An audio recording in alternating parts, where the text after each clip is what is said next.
Look at your phone for a second. The case, the charger, the earbuds. None of them were random. Each one was bought to fix a mismatch the last one created. And that chain reaction, not the phone itself, is the most expensive thing you bought this year. It just never landed on a single receipt. Here's what nobody tells you about money. The most dangerous purchase you'll ever make isn't the expensive one. It's the small, satisfying one, the one that makes everything else you own suddenly feel like it needs replacing. It was first described 250 years ago by a French philosopher who went broke because of a bathrobe.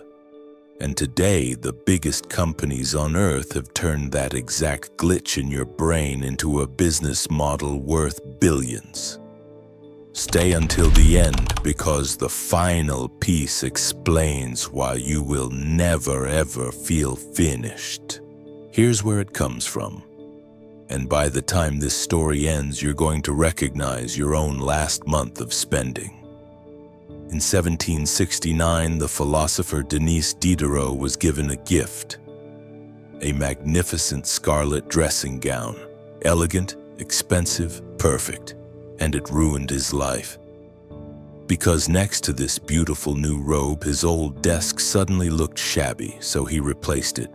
But the new desk made his chair look cheap, so that went too. Then the tapestry, then the shelves. One by one, Diderot replaced everything he owned, chasing a sense of harmony he never even wanted before the robe arrived. He ended up in debt and wrote a famous essay confessing it. His words, "I was the absolute master of my old dressing gown. I have become a slave to my new one. Now swap the robe for a couch, or a car, or that one upgrade you made last month. Same story. Same trap now aimed directly at you."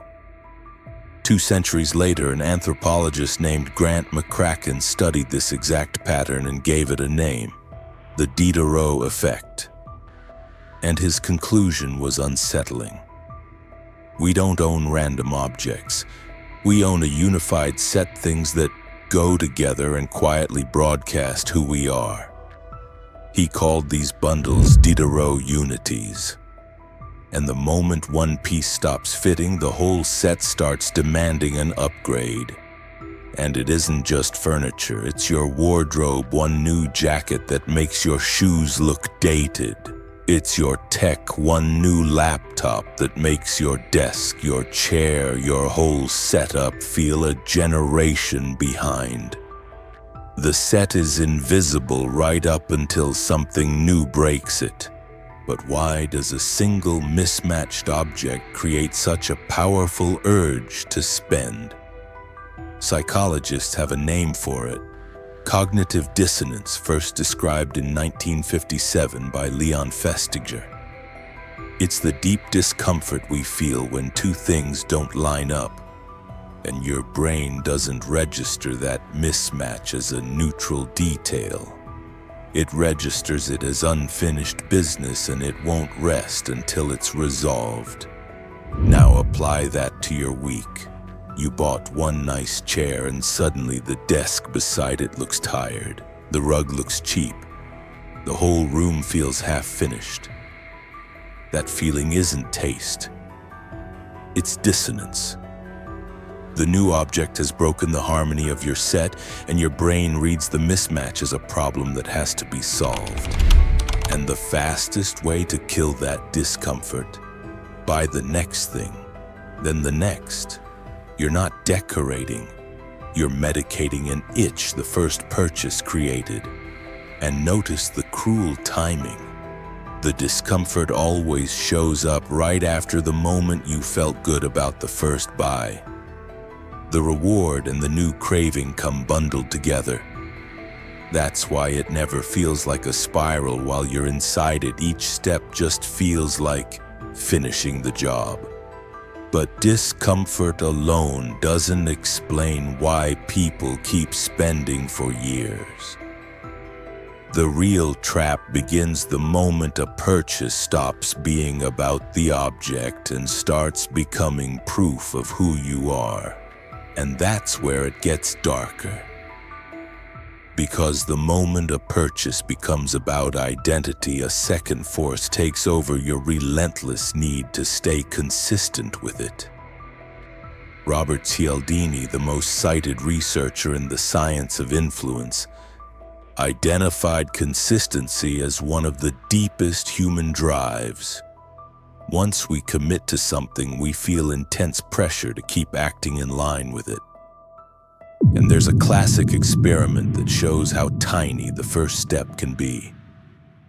In 1966, the psychologists Freedman and Fraser found that people who agreed to a small request, putting a little sign in their window, became far more likely to later agree to a huge one. That first small yes quietly rewrites how you see yourself.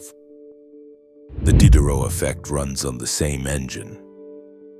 That first purchase isn't just an object, it's a small commitment to a new version of you, the person who owns the nice watch, the minimalist with the beautiful desk, the runner with the premium shoes.